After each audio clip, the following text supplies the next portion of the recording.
Please stand.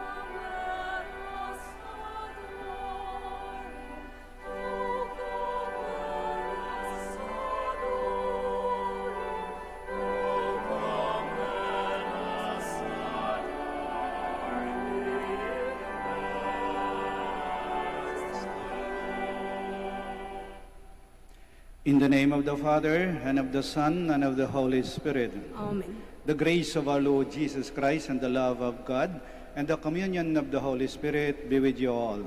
And with your spirit. Good afternoon, and welcome to the Shrine and Minor Basilica of Our Lady of the Rosary of Manaoag. As we prepare ourselves to celebrate these sacred mysteries, we call to mind our sins, and we ask God's mercy and forgiveness.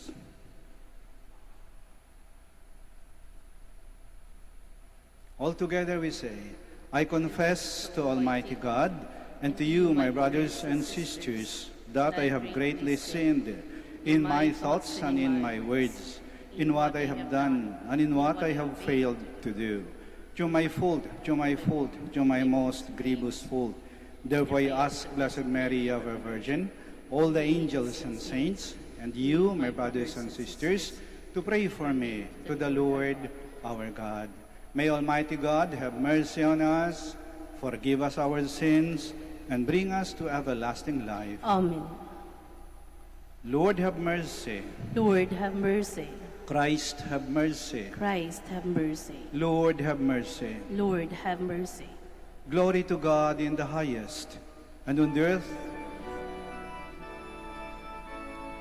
glory to God in the highest, and on earth peace to people of good will. We praise you, we bless you, we adore you, we glorify you.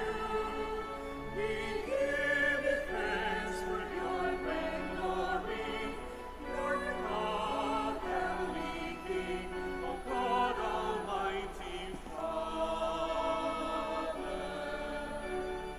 Lord Jesus Christ, only begotten Son, Lord God, Lamb of God, Son of the Father, you take away the sins of the world, have mercy on us. You take away the sins of the world, receive our prayer. You are seated at the right hand of the Father, have mercy on us. For you alone are the Holy One, you alone are the Lord. You alone are the Most High Jesus Christ. The Holy Spirit, in the glory of God the Father.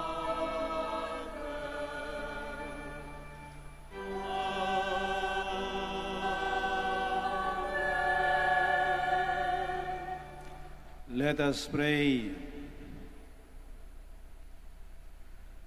O God, who were pleased to give us the shining example of the Holy Family, graciously grant that we may imitate them in practicing the virtues of family life and in the bonds of charity, and so, in the joy of your house, delight one day in eternal rewards. Through our Lord Jesus Christ, your Son, who lives and reigns with you in the unity of the Holy Spirit, one God, forever and ever. Amen. Please be seated. God wills that we live lives pleasing to Him. The wise man teaches that a good life means having a family where members love and respect each other. A reading from the book of Sirach. God sets a father in honor over his children. A mother's authority he confirms over her sons. Whoever honors his father atones for sins and preserves himself from them. When he prays, he is heard. He stores up riches who reveres his mother. Whoever honors his father is gladdened by children, and when he prays, is heard. Whoever reveres his father will live a long life. He who obeys his father brings comfort to his mother. My son, take care of your father when he is old. Grieve him not as long as he lives. Even if his mind fail, be considerate of him. Revile him not all the days of his life. Kindness to a father will not be forgotten, firmly planted against the debt of your sins, a house raised in justice to you. The word of the Lord. Thanks be to God. Blessed are those who fear the Lord and walk in his ways. Blessed are those who fear the Lord and walk in his ways. Blessed is everyone who fears the Lord, who walks in his ways.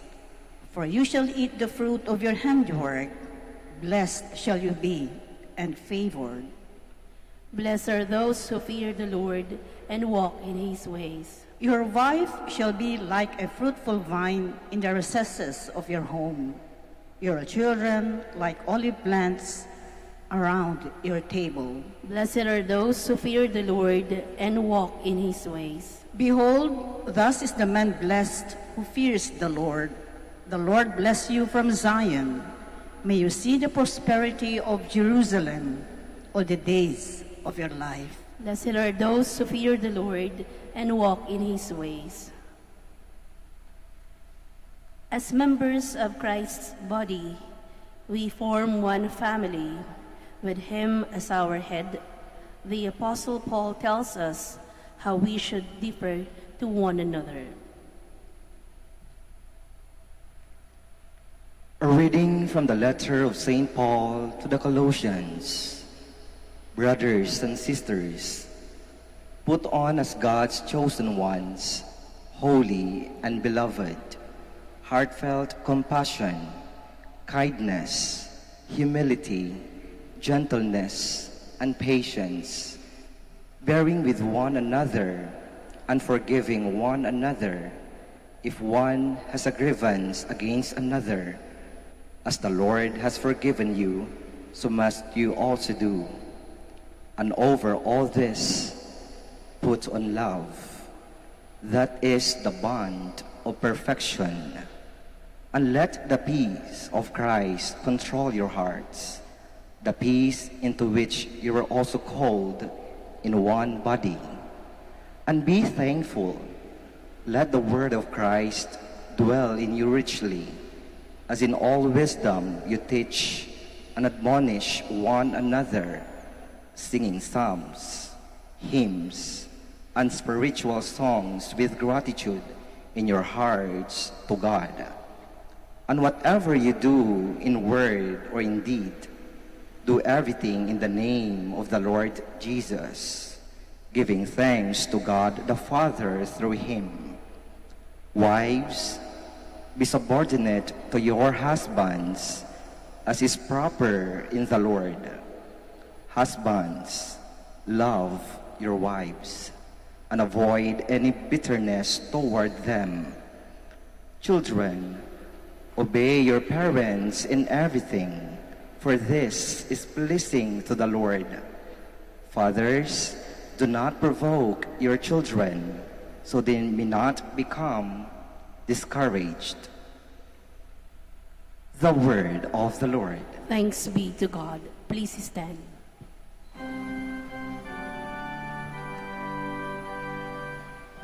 Hallelujah, hallelujah,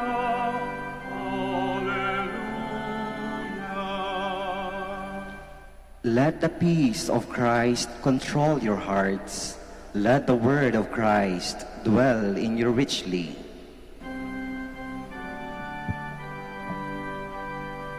Alleluia, alleluia, alleluia.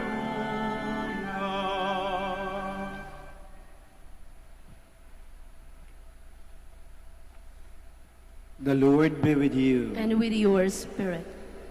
A reading from the Holy Gospel according to Luke. Glory to you, O Lord.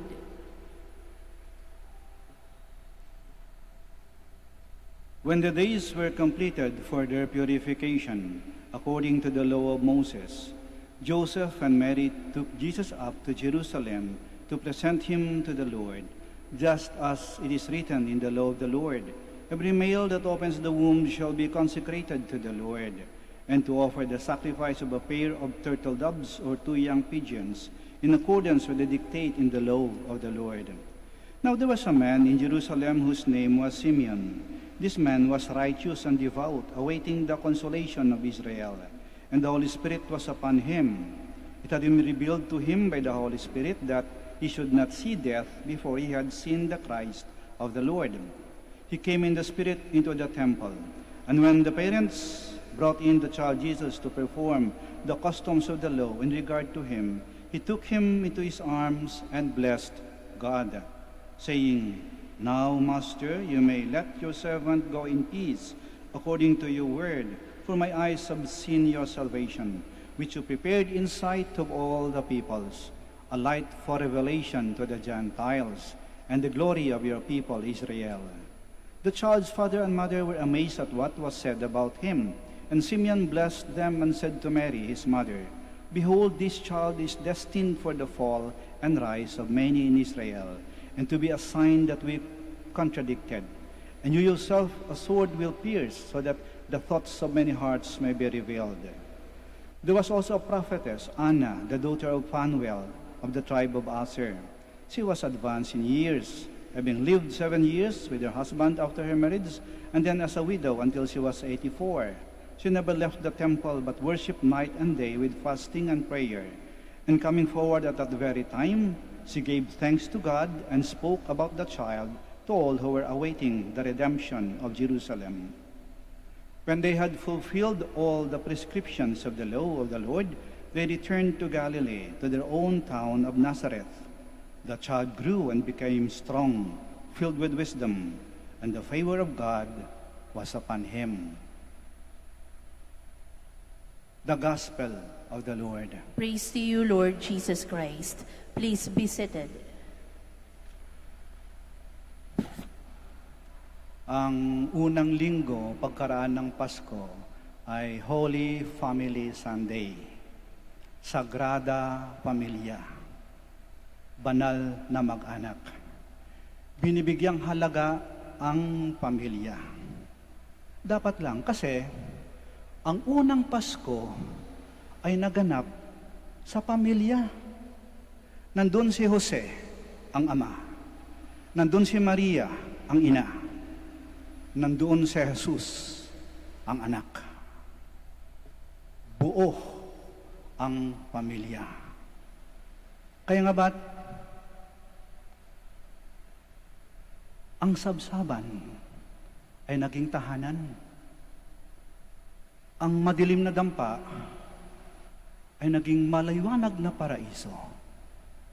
Ang mabaho, madumi na kulungan ng mga hayop ay naging malinis at mabango na palasyo. Bakit? Kasi nandoon ang pamilya. Ang Pasko ay may daladalang 3 mahalagang handog. At ito ay matatagpuan sa pamilya. Ano yung 3 handog ng Pasko? Pagmamahalan, kapayapaan, pag-asa. At itong lahat ay matatagpuan sa pamilya. Una, pagmamahalan. Sa loob ng pamilya natin unang naranasan ang tunay na pagmamahal. Doon tayo inalagaan, pinalaki, hinubog. Doon natin unang natikman ang mainit na yakap ng ating ama, ng ating ina, ng ating mga kapatid. Doon natin naranasan na ang pagkain susubo na lang ng ating mga magulang, isinubo muna sa atin. Doon natin naranasan ang magbigayan, ang maghatian. Di ba, sinabi nun sa atin sa pamilya, "Oy, ating kapatid, bigyan mo yung ate mo, bigyan mo yung kuya mo, tirhan mo yung iba." Tinuruan tayong huwag maging madamot. Sa pamilya, ating unang narinig ang malulutong na mga halakhak at tawanan ng mga bata pa tayo habang naglalaro tayo. Tinuruan tayo na magtulungan, magdamayan. Tinuruan tayo na igalang at ipagtanggol ang isa't isa. Doon sa pamilya, ating unang naranasan ang kahulugan ng pagmamahal.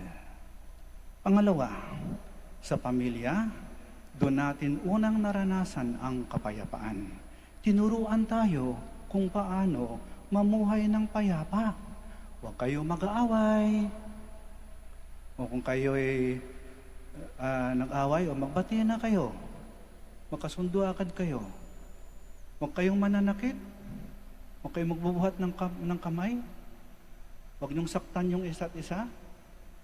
Kung may kinuha kayo, isuli ninyo. Huwag niyong sirain yung pag-ari o ang gamit ng iba. Tinuruan tayong mamuhay ng tahimik at payapa. At doon sa loob ng pamilya, natuto tayong maging payapa at maging panatag. Yung bang kampante ka sa pamilya kasi tanggap ka bilang ikaw eh. Hindi ka na maaaring magkunwari pa. In the family, you are safe because you are accepted as you are. Payapa ka sa pamilya. At pangatlo, sa pamilya, doon tayo tinuruan na laging huwag mawalan ng pag-asa. Tinuruan tayong maging matibay, maging matatag, maging matapang. Kahit ng daming mga pagsubok, ang daming problema, ang daming dakok na dumating sa atin. Naghirap tayo, nawalan, may mga problema, nagkasakit, may namatay, may mga trahedya.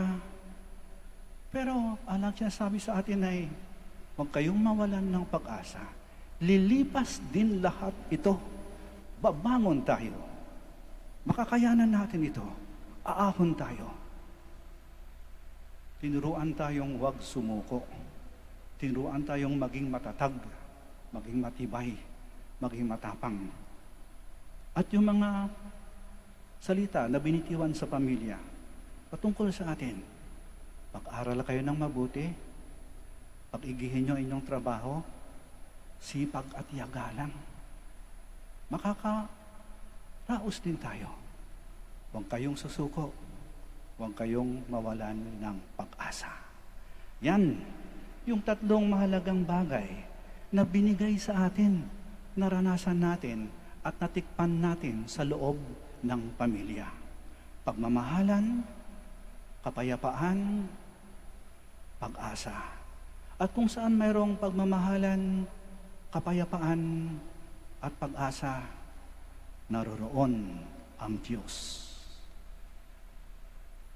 Tutungang sinasabi nila, there is no place like home, and there is no place that you would rather be than to be with our family.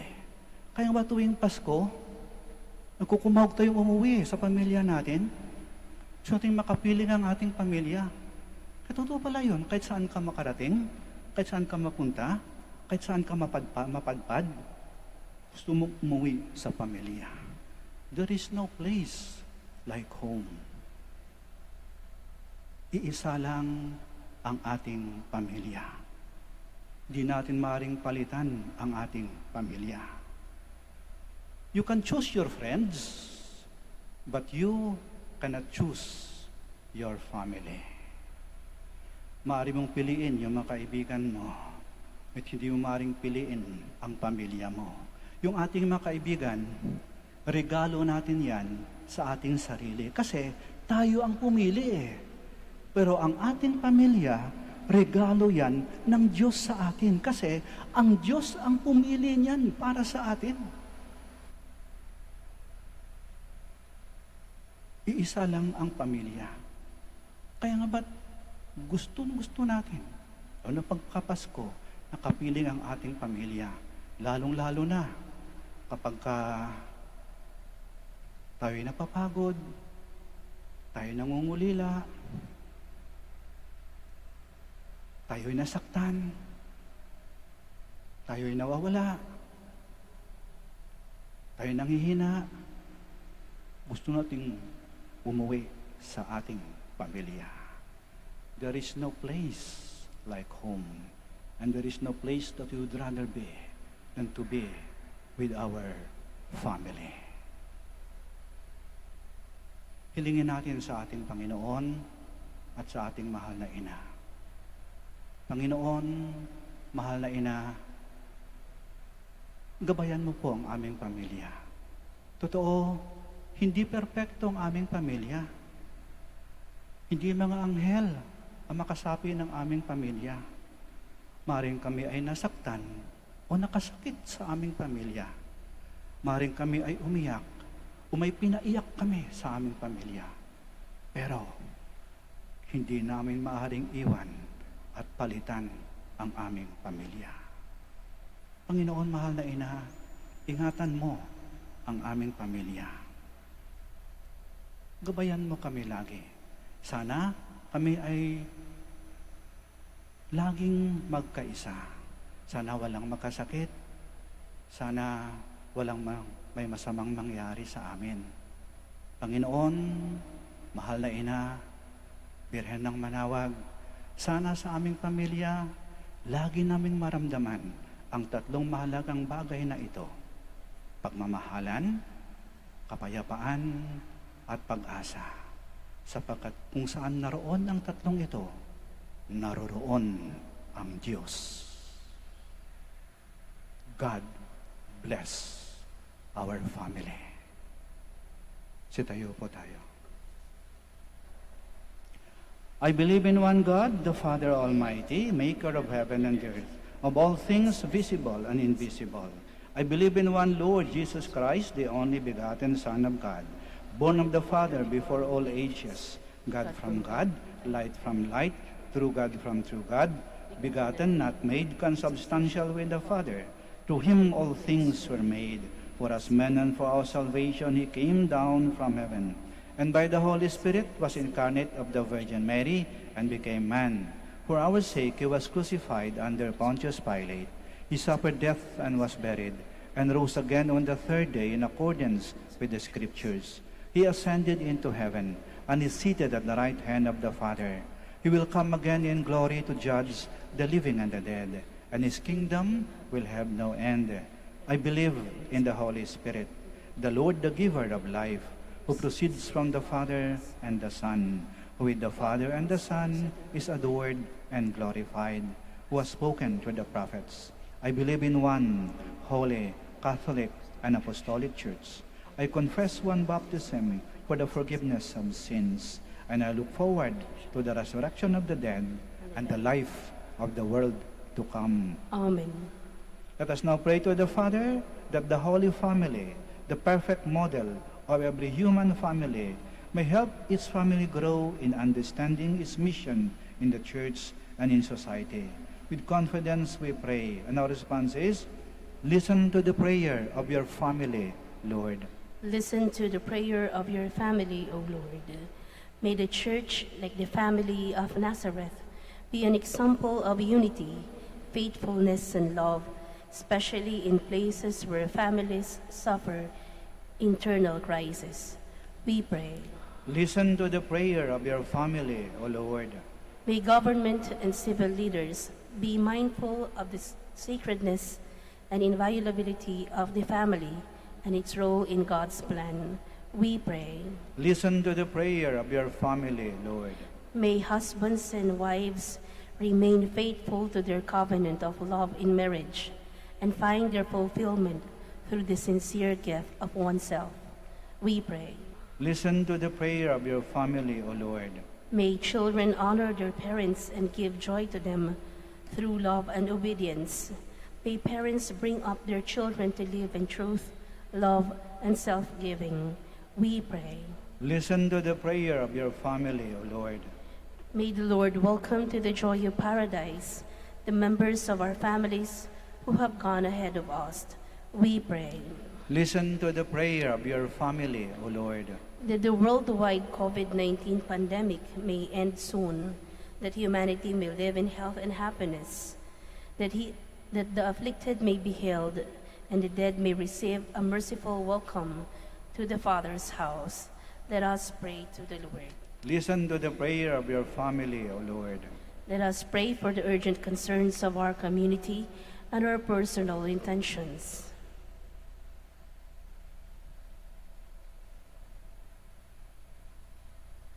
We pray. Listen to the prayer of your family, O Lord. Father, hear our prayers and supplications. May we live our days in humble service to you through our concern for the good of our family. We ask this through Christ our Lord. Amen. Please be seated.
Pray, my dear Please stand. friends, that our sacrifice may be acceptable to God, the Almighty Father. May the Lord accept the sacrifice at your hands for the praise and glory of his name, for our good and the good of all his holy church.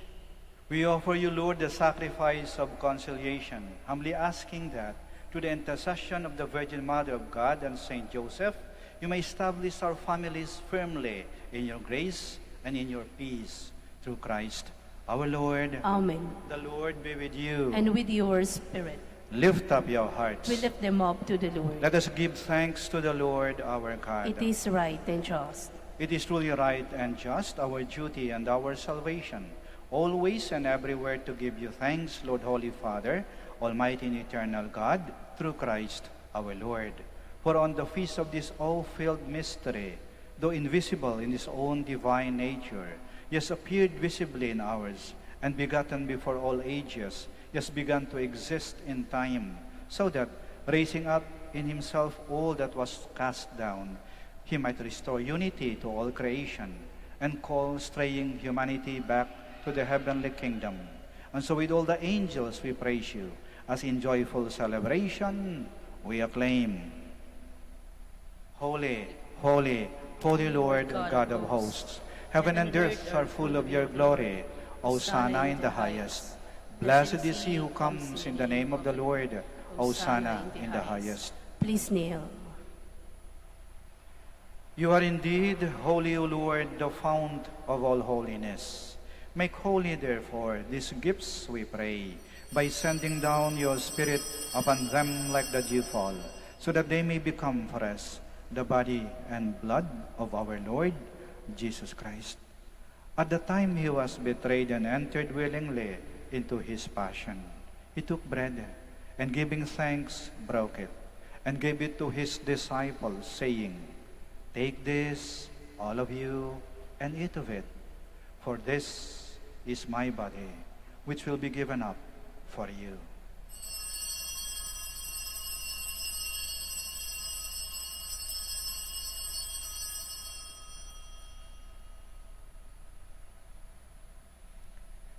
In a similar way, when supper was ended, he took the chalice, and once more giving thanks, he gave it to his disciples, saying, "Take this, all of you, and drink from it.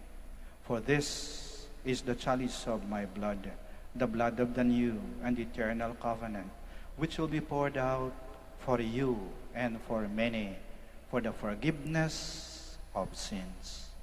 Do this in memory of me."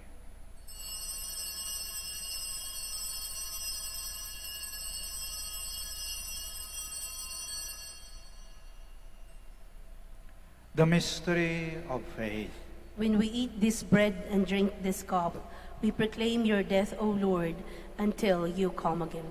Therefore, as we celebrate the memorial of his death and resurrection, we offer you, Lord, the bread of life and the chalice of salvation, giving thanks that you beheld us worthy to be in your presence and minister to you. Humbly we pray that partaking of the body and blood of Christ, we may be gathered into one by the Holy Spirit. Remember, Lord, your church spread throughout the world, and bring her to the fullness of charity, together with Francis, our Pope, Socrates, our Archbishop, Fidelis, his auxiliary bishop, and all the clergy. Remember also our brothers and sisters who have fallen asleep in the hope of the resurrection, and all who have died in your mercy. Welcome them into the light of your face. Have mercy on us all, we pray, that with the Blessed Virgin Mary, Mother of God, with Blessed Joseph, her spouse, with the blessed apostles, and all the saints who have pleased you throughout the ages, we may merit to be co-heirs to eternal life, and may praise and glorify you to your Son, Jesus Christ.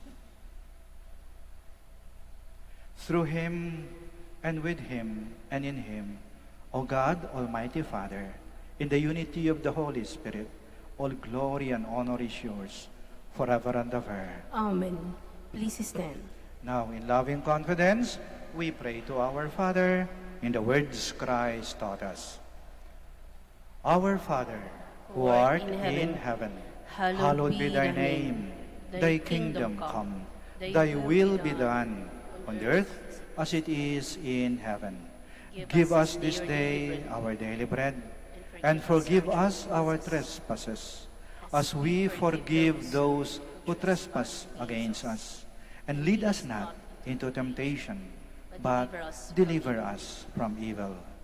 Deliver us, Lord, we pray, from every evil. Graciously grant peace in our days, that by the help of your mercy, we may be always free from sin and safe from all distress, as we await the blessed hope and the coming of our Savior, Jesus Christ. For the kingdom, the power, and the glory are yours, now and forever.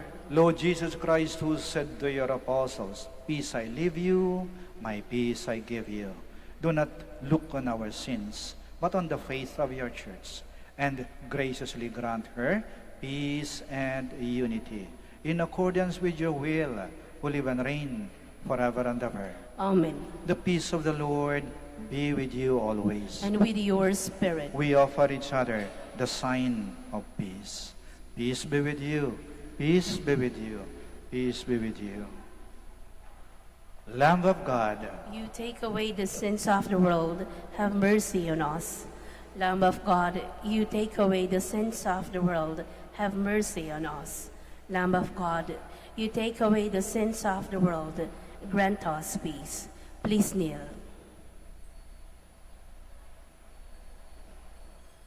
Here is Jesus Christ, the Lamb of God, who takes away the sins of the world. Blessed are those called to the supper of the Lamb. Lord, I am not worthy that you should enter under my roof, but only say the word, and my soul shall be healed.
Please stand. Let us pray.